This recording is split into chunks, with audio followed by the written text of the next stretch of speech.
चंद्रयान 3 की सफलतापूर्वक लॉन्चिंग के बाद भारतीय अंतरिक्ष अनुसंधान संगठन यानी कि इसरो नए मिशन में जुट गया है। इसरो धरती के बाहर की दुनिया की खोज में तेजी से कदम बढ़ा रहा है।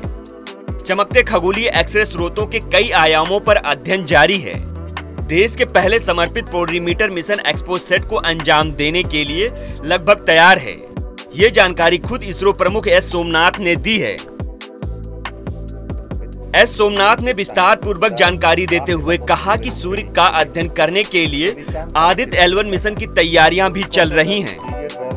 उन्होंने बताया कि सौर मंडल के बाहर स्थित ग्रहों का भी अध्ययन करने के लिए उपग्रह विकसित करने पर विचार किया जा रहा है।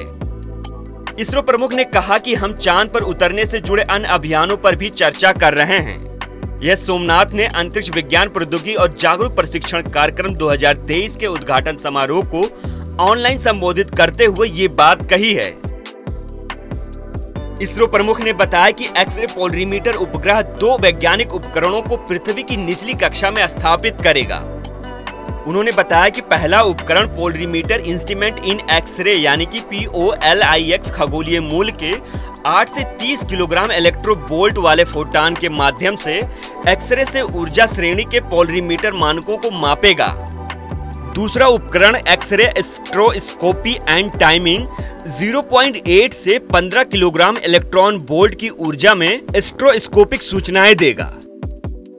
स्पेक्ट्रोस्कोपिक से तात्पर्य किसी भी वस्तु के आकार या प्रकृति का पता लगाने के लिए विद्युत या चुंबकीय तरंगों के उपयोग के विभिन्न तकनीकों में से है। आदित्य L1 मिशन सूर्य का अध्ययन करने के लिए भारत का पहला अंतरिक्ष मिशन होगा। इसरो ने 14 जुलाई को चांद पर चंद्रयान 3 मिशन भेजा है, जिस पर इसरो चीफ ने बात करते हुए बताया कि मुझे विश्वास है कि इस मिशन के जरिए विज्ञान के क्षेत्र में अनोखा देखने को जरूर मिलेगा। सोमनाथ ने कहा कि हम आदित्य L1 मिशन के माध्यम से सूर्य का अध्ययन करने और इसे समझने का प्रयास भी करेंगे। एक्सरे पोलरीमीटर उपग्रह लगभग तैयार है और हम तारों को बेहतर तरीके से समझने के लिए इसे लॉन्च करने पर विचार कर रहे हैं।